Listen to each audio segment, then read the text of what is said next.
March 11th, 2020, the World Health Organization declared an outbreak of SARS-CoV-2. COVID-19 can be characterized as a pandemic. Since then, we've been locked down 4 times. I must give the British people a very simple instruction. You must stay at home. We've received a daily death toll. The UK death toll now stands at 3,605. We've been refused medical treatment. Coronavirus is having a devastating effect on cancer treatment. We've received curfews.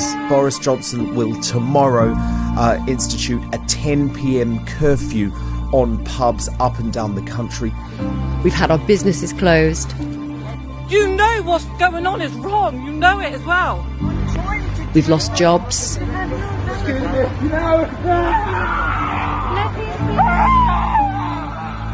We've been restricted from seeing loved ones. Hang on a minute, don't take her away. Hey, don't take her away.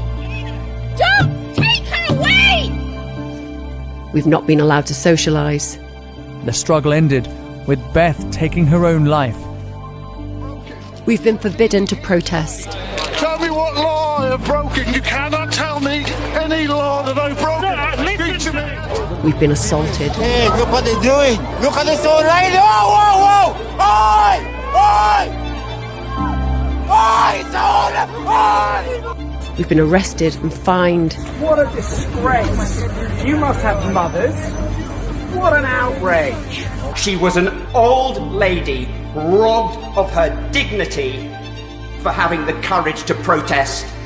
All this has been imposed using bad data. The ONS data this week came out and said that it had been downgraded. So the lockdown 2 was based again on dodgy numbers. False infection rates. According to a report in this morning's Times, 30% of test results give false positive. The app will only tell you to self-isolate if you've been in close contact with somebody who's tested positive. Yeah, but they could be false positives. Well, you will have had to be in close contact with somebody for it to tell you to self-isolate. Yeah, but their test in itself might have been a false positive.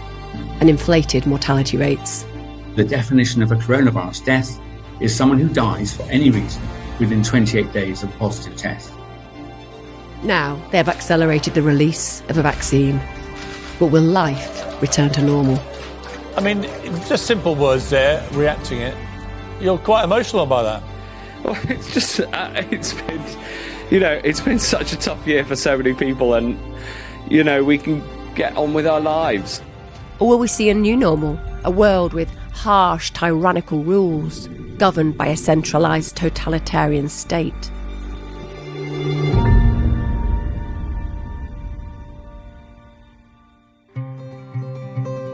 Since COVID-19 was declared a pandemic, many have speculated that it's been planned by a group of tech elites who are dictating to governments globally.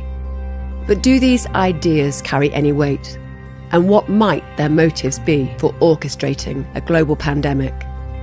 To understand, we must first explore a significant shift that's been taking place in our economy, one that only a minority of people are aware of. It's called the Fourth Industrial Revolution. To date, there have been 3 industrial revolutions. The first happened in the late 1700s with the invention of the steam engine, which led to the creation of factories and a booming textile industry. In the late 1800s, the second industrial revolution was marked by mass production, as well as new industries like steel and electricity. And the third happened in the late 1900s, which saw the invention of the computer and the internet. Now, the fourth industrial revolution describes the emergence of artificial intelligence and how it integrates more with humans. Artificial intelligence, or AI, can already be seen in our daily lives, from how we check out at the supermarket to how we check in for a flight. But it's far more advanced than most people realise. In August 2020, entrepreneur Elon Musk gave a demo of his new company, Neuralink. Connected to our brains with tiny wires, this microchip is synced with AI, enabling humans to control anything, from prosthetic limbs to computer games. This working proof of concept has already been fitted into people. It has the potential to completely transform the way we interact online. So there's actually a lot of functions that this device could do related to monitoring your health and warning you about a possible heart attack or stroke or other damage, as well as sort of convenience features like playing music. You can do a lot. It's sort of like if your phone went at your brain or something. It's a cyborg. It's a combination. It's a combination of electronics and biology. Yeah. Things are getting more and more connected. Kai-Fu Lee is the former president of Google China and Microsoft Research China, as well as the author of New York Times bestseller AI's Superpowers, China, Silicon Valley and the New World Order. Kai-Fu believes that China will be the AI superpower within 5 years. For those of you who haven't been to China for the 3 years, please be careful when you go because your credit card and cash may not be accepted. China has pretty much been taken over by mobile payments. In the age of AI, if data is the new oil, then China is the new Saudi Arabia. One concern that is topical in the development of AI is the displacement of jobs. Robots are clearly replacing people's jobs. They're working 24/7. They're more efficient. So therefore, are you convinced long-term that we're going to have a jobs problem in the world? Not long-term, but maybe in the next 10 years, within the next 10 years. You mean it's going to happen much sooner? Much sooner. If a lot of people will find happiness without working, that would be a happy outcome. At Amazon fulfillment centers, robots transport items to humans, who then pack them to be delivered. Amazon believes that within 10 years, they will not need a single human to fulfill an order. According to the World Economic Forum, 50% of the workforce will need reskilling by 2025, and it's likely that only a fraction of these will find work, resulting in a large proportion of the workforce becoming unemployed. It's a pretty good chance we end up with a universal basic income or something like that due to automation. You know, people have time to do other things and more complex things, more interesting things, so they're more leisure time.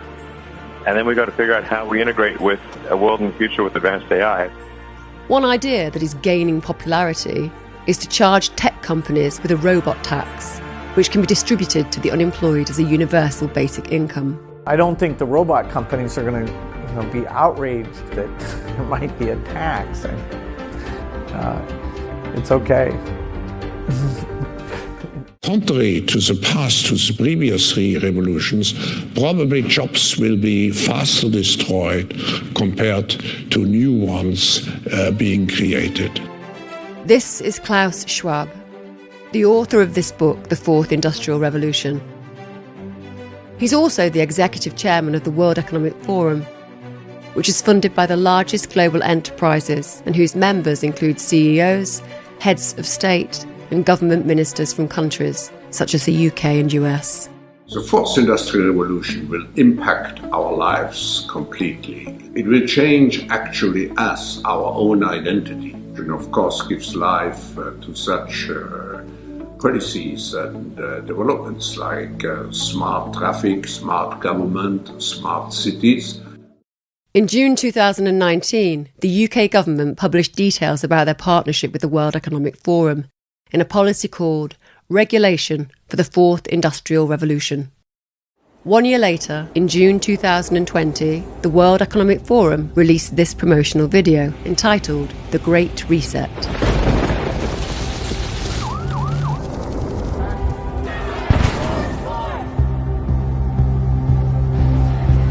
The purpose for this film is to imply that everything from economics to our culture needs to change.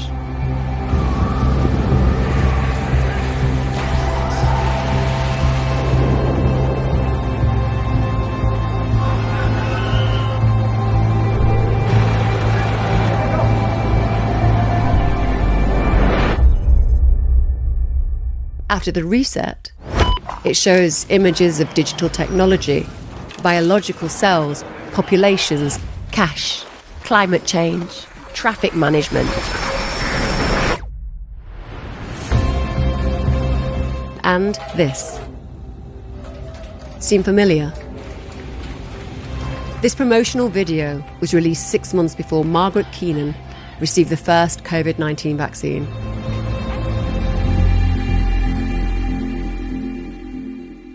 In November 2020, Time magazine published The Great Reset on their front cover. The World Economic Forum's managing director, Jeremy Jurgens, believes that it will have a devastating impact on our economy. You know, if we look at the Great Reset, we're still at the early stages of a global crisis that's going to forever transform society. You know, when it first started, people said, okay, this is the biggest crisis to hit since 2007-2008 financial crisis. And then a little bit later, they said, oh, wow, this is the biggest crisis since World War II. Now we're looking at them and saying, oh, look, this is comparable to what happened in the Great Depression. Politicians are also endorsing the campaign. This pandemic has provided an opportunity for a reset. This is our chance to accelerate our pre-pandemic efforts to reimagine economic systems. History would look at this crisis as the great opportunity for reset. All elements of the Great Reset are fundamental to building the future we need. And it's even promoted by the royal family, who posted this video on their YouTube page with the Great Reset hashtag. We are on the verge of catalytic breakthroughs that will alter our view of what is possible and profitable within the framework of a sustainable future. We need nothing short of a paradigm shift, one that inspires action at revolutionary levels and pace. We simply cannot waste any more time. The only limit is our willingness to act.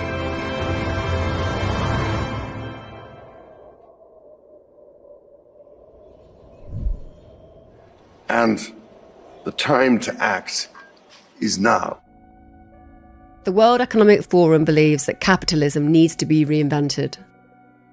Their Build Back Better slogan has been adopted by politicians across the globe. This moment also gives us a much greater chance to be radical and to do things differently, to build back better. Because we can only build back better if we lean on one another. Over the last 2 weeks, I've shared my agenda for economic recovery. I call it Build Back Better, because we can't just build back to the way things were before. We have to do it better. And the first plank of my Build Back Better plan rejects the defeatist view that automation and globalization mean we can ensure American workers lead to a future made in America. So what does the world look like after the Great Reset? This social media post by the World Economic Forum demonstrates 8 predictions by 2030. Here are 3 of them. You'll own nothing and you'll be happy.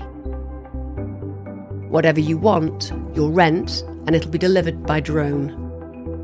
And Western values will have been tested to the breaking point.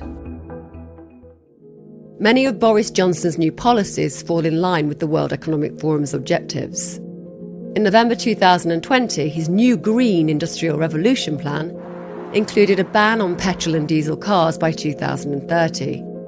Combined with other current restrictions, such as blocking vehicle access to side roads, causing gridlock on main roads, extending the congestion zone, and introducing a pay-per-mile road tax. One might think that he's attempting to remove ownership of cars. The biggest application is the autonomous driving. This is going to replace the entire transportation that we're used to today. You will no longer buy cars. Your car is parked 96% of the time, so it's depreciating. How bad is that for an investment, right? Only 4% of the time is it getting you from place A to place B. But imagine there is an Uber that gets here in 30 seconds and is very reliable, very clean, and there's no nasty driver because there is no driver, and it's very safe. Would you not buy a car? One thing about AI is it gets better with data. In 10 years after its first launch, it'll probably be so much better than people, most of us will be afraid to drive. You know why? Because autonomous vehicles will start talking to each other. They will miss each other by 1 centimeter. And we as humans will become our worst enemies because we're going to be the threat to our lives. The machines are going to be safe. And pretty soon after that, humans will be disallowed from driving. Suppose you're a 50-year-old truck driver and you just lost your job to a self-driving vehicle. Now, there are new jobs in designing software or in teaching yoga to engineers. But how does a 50-year-old truck driver reinvent himself or herself as a software engineer or as a yoga teacher? Because AI is nowhere near its full potential. All jobs will disappear, new jobs will emerge, but then the new jobs will rapidly change and vanish. At the World Economic Forum 2020 annual meeting in Davos, historian, philosopher and author Yuval Noah Harari warned the audience about the dangers of artificial intelligence.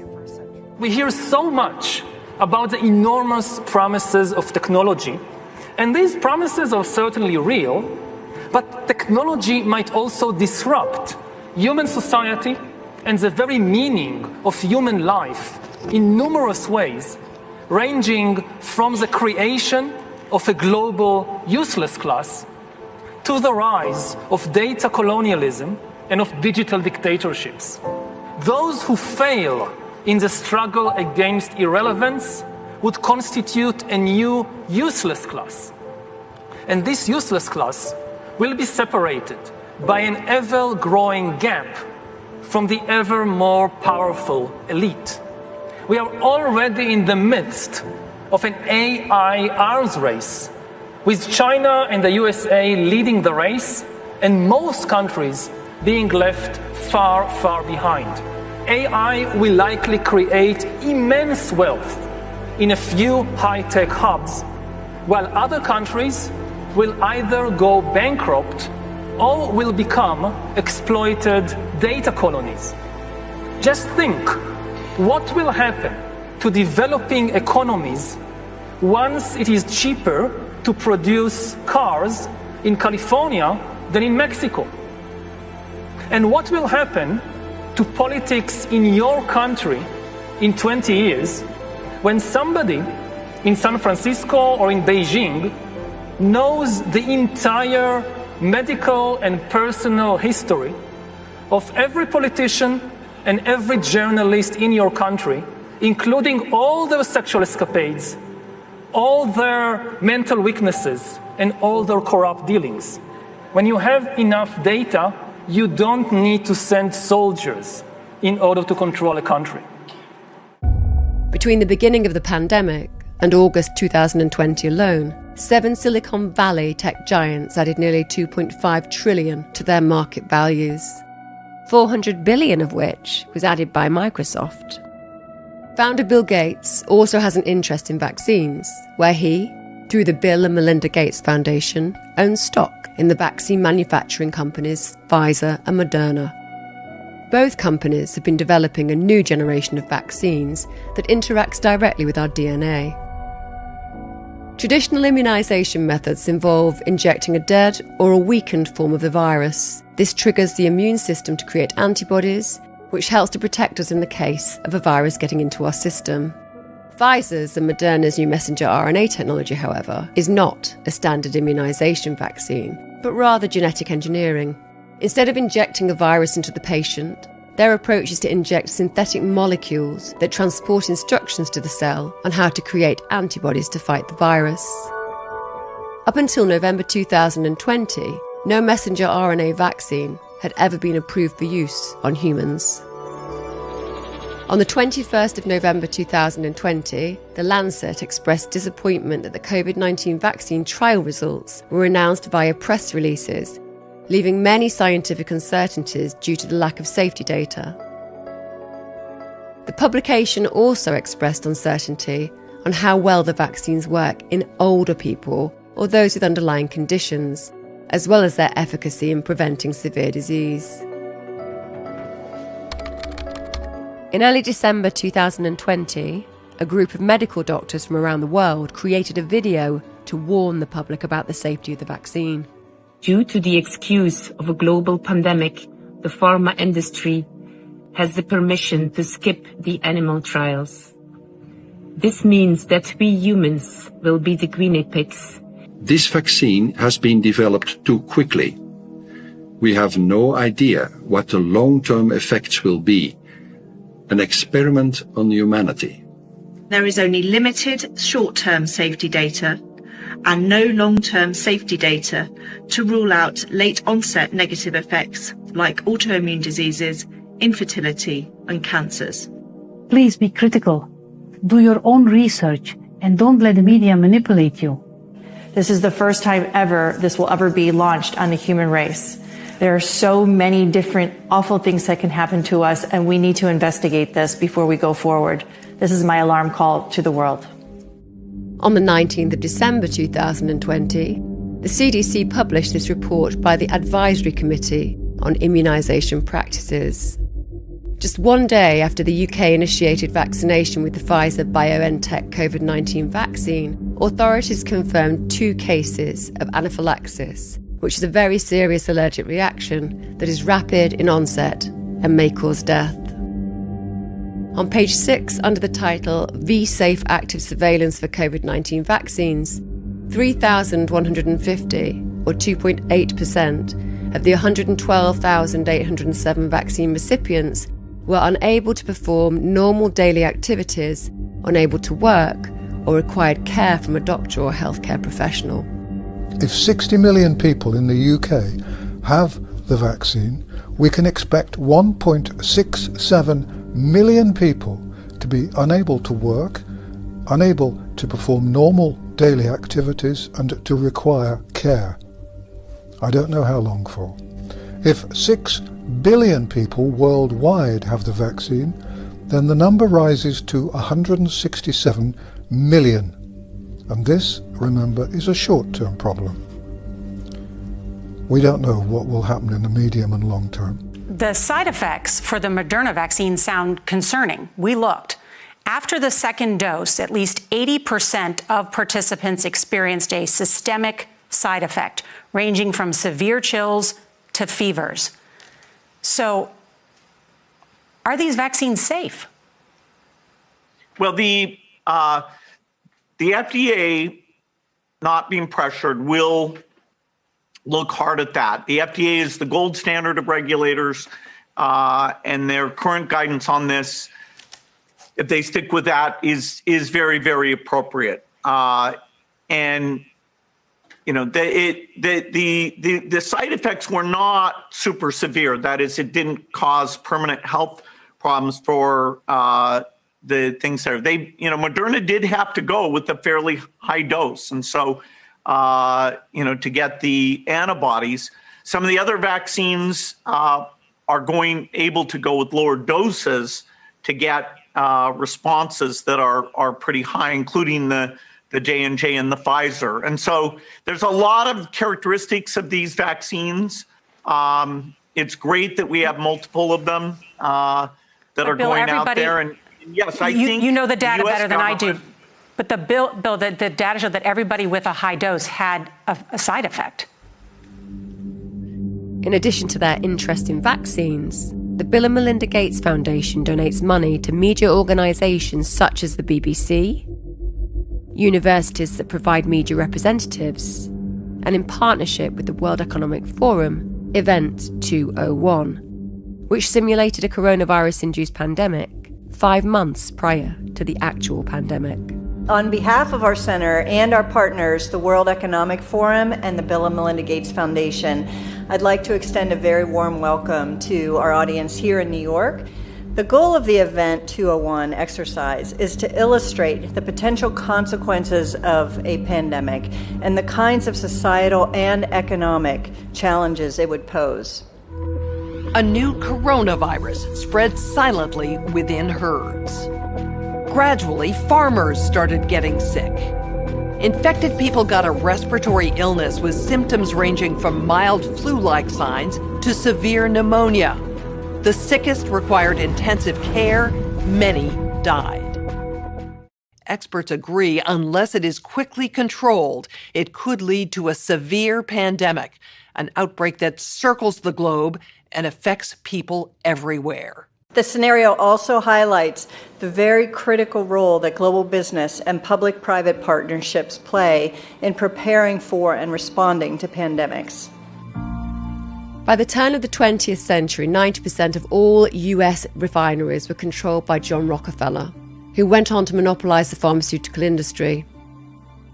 He had 6 children who founded Venrock, a venture capital company which made investments in tech companies such as Apple and Intel. In 2010, the Rockefeller Foundation released a document called Scenarios for the Future of Technology and International Development, which described a pandemic scenario with the headline, "A World of Tighter Top-Down Government Control and More Authoritarian Leadership." During the pandemic, national leaders around the world flexed their authority and imposed airtight rules and restrictions, from the mandatory wearing of face masks to body temperature checks. Citizens willingly gave up some of their sovereignty and their privacy in exchange for greater safety and stability. This heightened oversight took many forms, such as biometric IDs for all citizens. While there's no evidence to suggest that this 10-year-old document has any relation to the current pandemic, it was accurate in predicting many extreme restrictions that are being imposed on us today.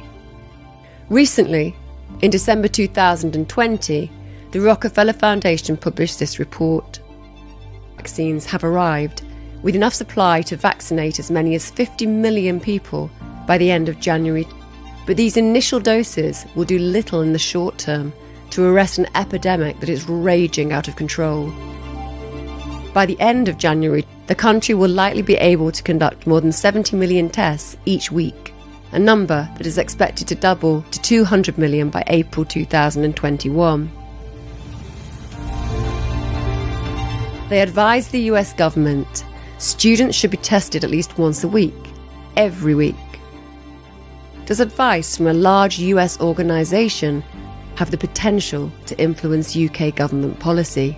The Health Secretary this evening announced an emergency targeted testing programme for secondary schools.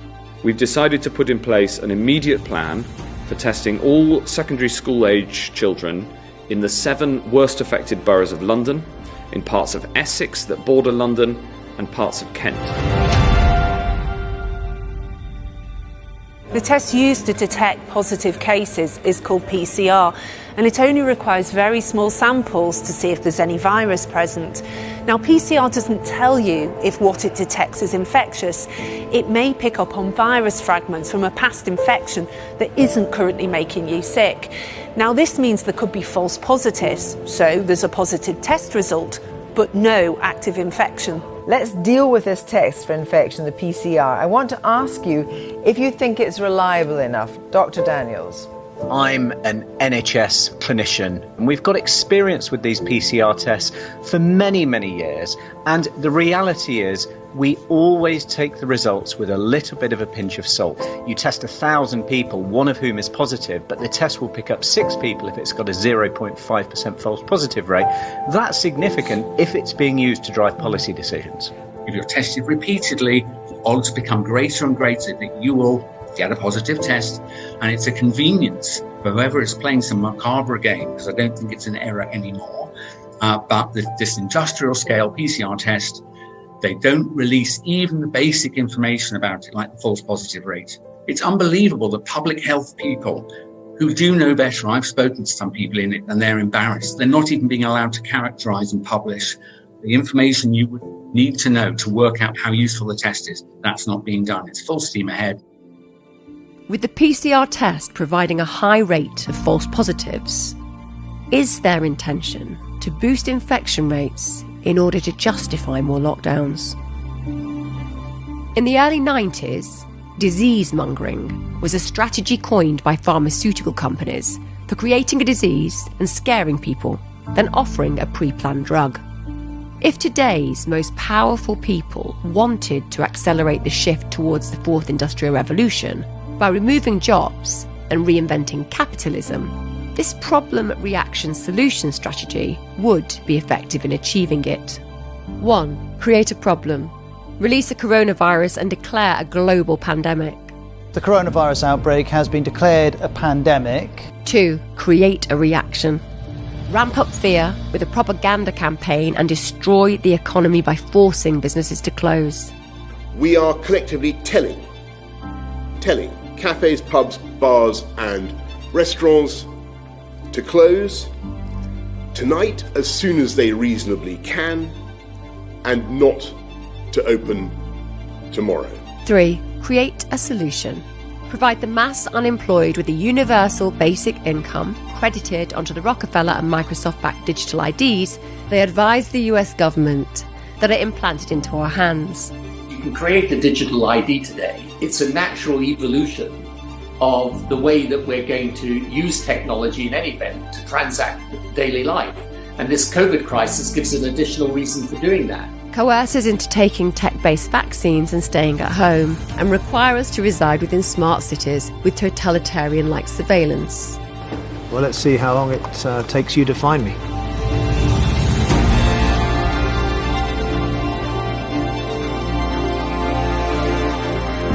Right behind me, you can see just over my left shoulder there. Hello, guys. I've been expecting you. In return for giving us the universal basic income, are these the conditions they will require?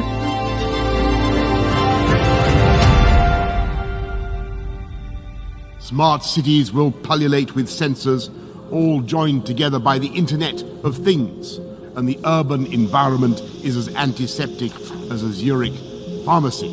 But this technology could also be used to keep every citizen under round-the-clock surveillance. A future Alexa will pretend to take orders, but this Alexa will be watching you, clucking her tongue and stamping her foot.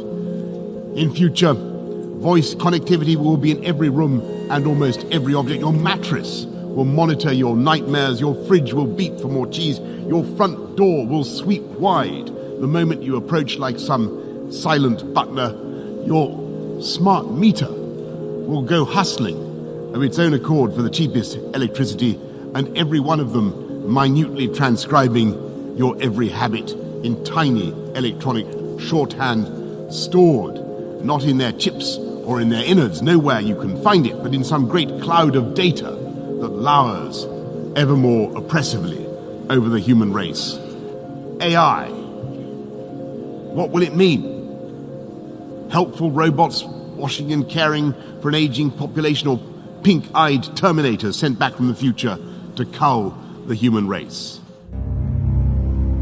If this pandemic was planned, why would now be the perfect time to activate it? The answer could be 5G. It's 100 times faster than 4G, and it's now ready to be rolled out.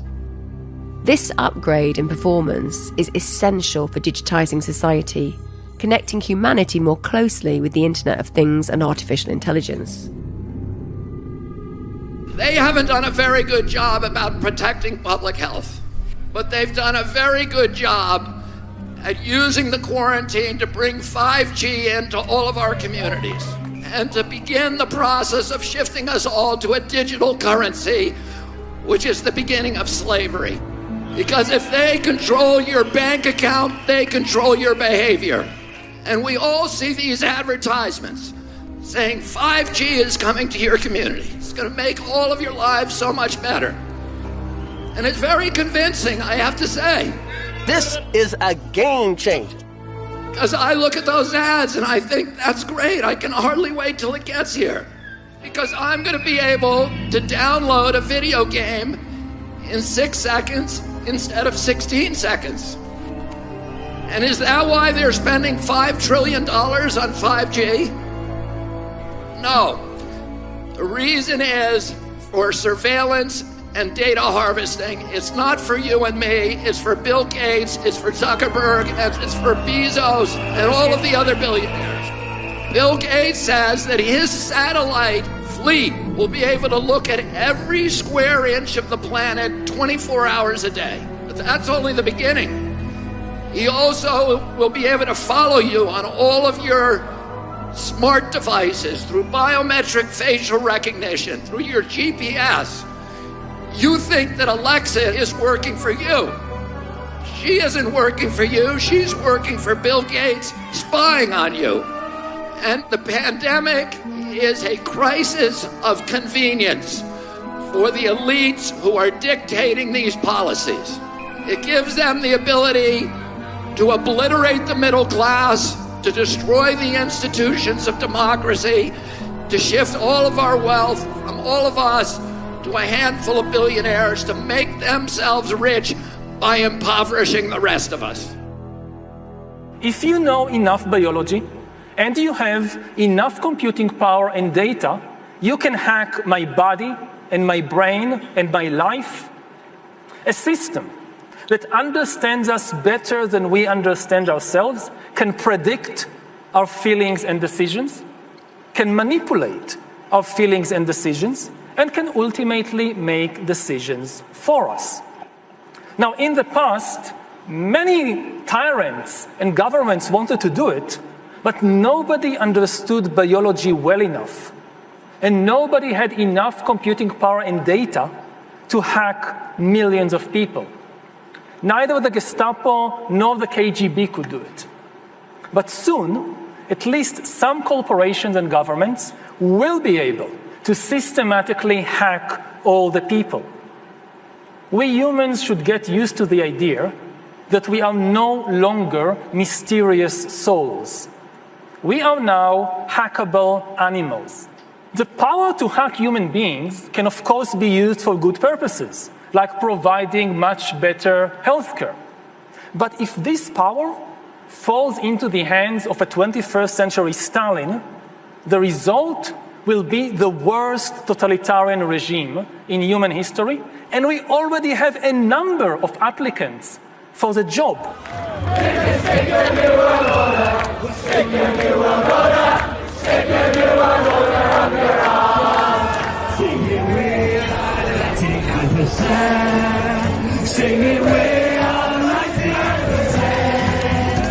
Thousands of Brits have been taken to the streets to peacefully protest.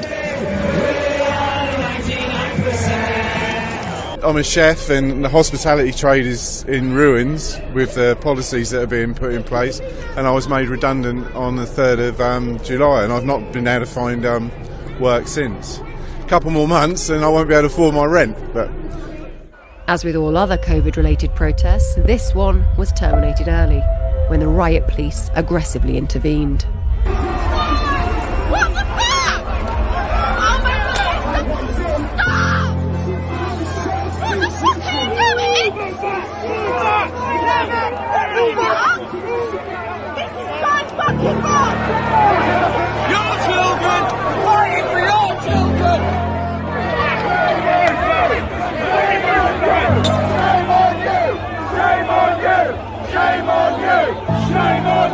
I was quite shocked, particularly by the behaviour of the TSG riot police on the 26th of September, because the demonstration was absolutely, completely peaceful. Columns of riot police waded into the crowds, batons drawn, people were injured, people's faces were bloodied, a woman was pushed off her chair. That, to me, is unacceptable behaviour from that unit of the Metropolitan Police. Who gave the order for that to happen? Chairman, I'm not sure if...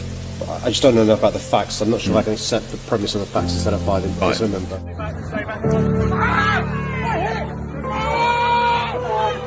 Images of police brutality and unlawful arrests against people who are defending their human rights are also being shared around the world. The French capital, once again the scene of clashes between police and demonstrators.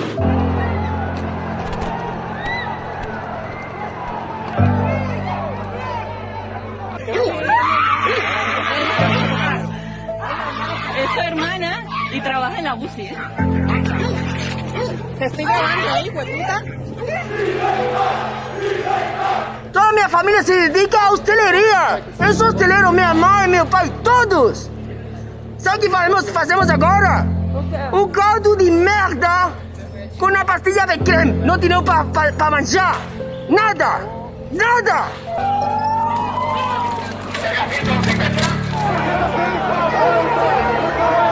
Israeli police fired water cannons to disperse demonstrators. Anti-government rallies have filled the streets of Serbia's capital, Belgrade, for a second day.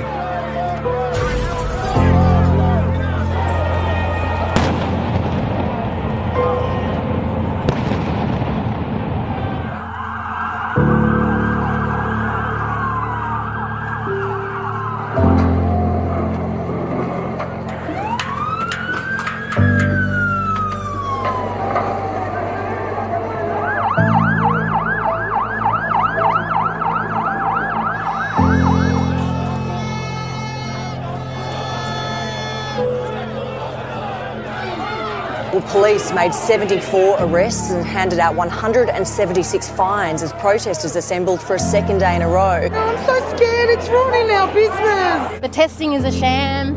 It's decimating our whole economy. Why should I rest? He's got a baby.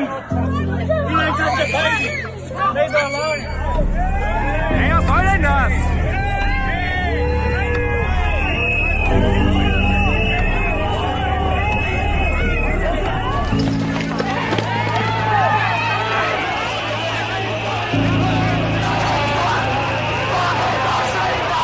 Rechtsanwalt Markus Heinz.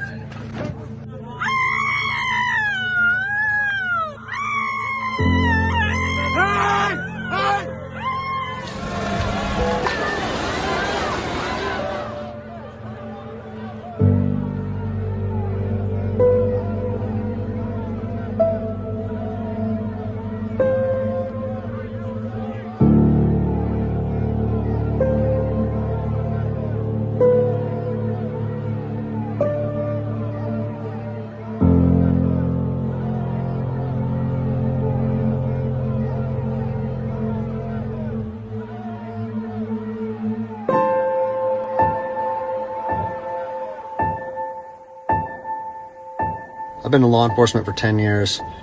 I've seen officers nationwide enforcing tyrannical orders against the people.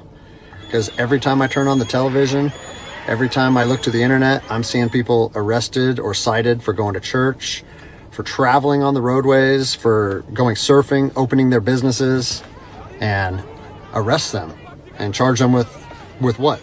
With a crime? I don't know what crime people are committing. We need to start looking at ourselves as officers and thinking, is what I'm doing right? Now, I want to remind you that regardless of where you stand on the coronavirus, we don't have the authority to do those things to people just because a mayor or a governor tells you otherwise. We don't get to violate people's constitutional rights because somebody in our chain of command tells us otherwise. In November 2020, Italian police removed their helmets in solidarity with protesters following 18 days of protesting. At the end of World War II, a series of tribunals were held in Nuremberg, Germany, for the prosecution of prominent members of the Nazi Party. Opening the first trial in history for crimes against the peace of the world imposes a grave responsibility. Their defense that they were just following orders was not enough to escape punishment. That same year, Yale University psychologist Stanley Milgram conducted a series of experiments that tested whether ordinary people would inflict harm on another person after following orders from an authoritative figure. 150 volts. Answer, force. Experiment, that's all. Get me out of here. Get me out of here, please. Continue, please. Go right on. I refuse to go on. Let me out. The experiment requires you continue, teacher. Please continue. Participants didn't know that the learner was really an actor and the so-called sharks harmless. You're gonna get a shock. 180 volts. Alarmingly, the results suggested that any human was capable of this, due to feeling disconnected from their actions when they comply with orders. Following the trials, the Nuremberg Code was created to protect people's human rights. They include: voluntary consent is essential. Human experiments should be based on previous animal experimentation. and experiments should be conducted by avoiding suffering and injury. With the current rollout of the COVID-19 vaccination programme, we now see these fundamental human rights being violated again. We and others in the post-war consensus led to an international law that says that no medical procedure may be performed on a human being without their informed consent, and they must benefit from it. Your government doesn't have the right to override that law. So if people are saying you've got to, otherwise you can't go shopping, or you can't go to work or travel, take them to court. It's absolutely illegal, and no one should stand for it. 75 years ago, Hermann Goering testified at the Nuremberg trials, and he was asked, how did you make the German people go along with all this? And he said, it's an easy thing. It's not anything to do with Nazism. It has to do with human nature. The only thing a government needs to make people into slaves is fear. And if you can figure out something to make them scared, you can get them to do anything that you want. Governments love pandemics. They love pandemics for the same reason they love war, because it gives them the ability to impose controls on the population that the population would otherwise never accept. And we're telling them today, you are not going to take away our freedoms, you are not going to poison our children. We are going to demand our democracy back. Thank you all very much for fighting. You know, 75 years ago, we had millions of men, 18-year-old boys, 19-year-old men, 20-year-old men, 23-year-old men, going out, fighting for king and country, for queen and country, fighting for liberties. These were brave, courageous young men. They were shitting themselves the night before they went to war. They were terrified, but they did it. And we now, today, us liberal intellectual men, we're too afraid to go on the street, to tear off a fucking mask off our face. Excuse my language. This is the only time it is relevant to use bad language. We have got to step out of the indentureship, the enslavement, because it is not going to just remove itself. There is no rescue mission. There is no cavalry coming to rescue us. This is going to get a lot worse. And now we can see it's out of control. How many tens of thousands, if not hundreds of thousands, if not millions of people around the world have died from other matters connected to the forced lockdown, the self-isolationing, grandparents unable to look into the eyes of their children and their grandchildren. These are crimes against humanity that cannot even be calculated. Okay, but when the audit is done, and it will be done, we will see that this Corona crowning event was the crowning glory of the emancipation of humanity. It is time for humanity to reclaim ourselves from this draconian tyranny. I'll leave it at that. Thank you very much.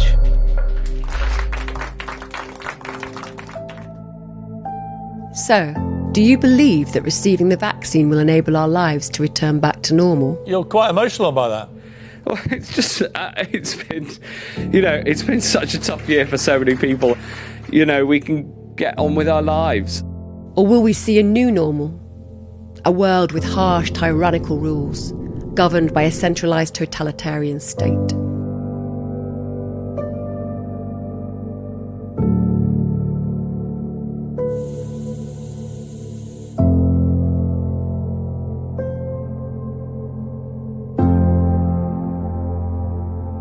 Here's what Klaus Schwab thinks. People assume we are just going back to the good old world which we had, and everything will be normal again in how we are used to normal, in the old fashion. This is, let's say, fiction. It will not happen. Cut.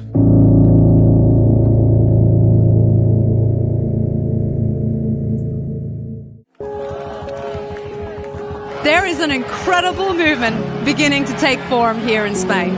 A group of police officers have come together to start an organization called Policías por la Libertad, Police for Freedom. And now We are marching together with them, standing up for our human rights and constitutional liberties.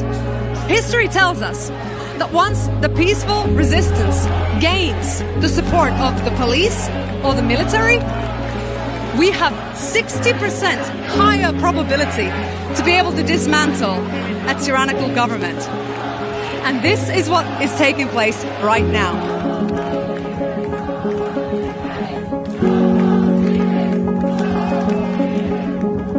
November 2020, Stockholm. Experts in healthcare, law and banking from around the world have formed an alliance with a mission to protect our freedoms. Welcome everyone to Stockholm. My name is Professor Dolores Cahill from Ireland, and it is my great honour and privilege to welcome you to a worldwide organisation, the World Freedom Alliance. And our goal is to provide information for what has been happening, to try and coordinate that we can defend our freedoms and our rights, and that we can ensure that the governments that we elect will actually defend our freedoms and rights. So we want to educate you, we want to empower you, we want to welcome you to a world where you can be healthy, you can be free, and you can hold people to account if they do something wrong. Many people have been hoodwinked into believing that the government give us our rights. That could not be further from the truth. Every constitution in the world is a code of conduct for governments to follow, to ensure and protect and defend and vindicate and uphold your rights, our rights, that have been given to us by our Creator.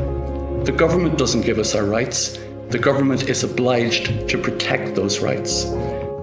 These positive images are reassuring and provide much needed hope.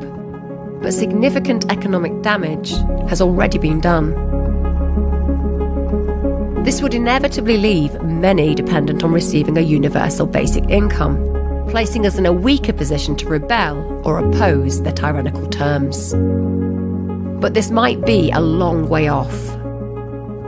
Or is it happening already? Given this significant uncertainty, a worsening economic backdrop, and the need to give people and businesses security through the winter, I believe it is right to go further. So we can announce today that the furlough scheme will not be extended for 1 month. It will be extended until the end of March. How will it end?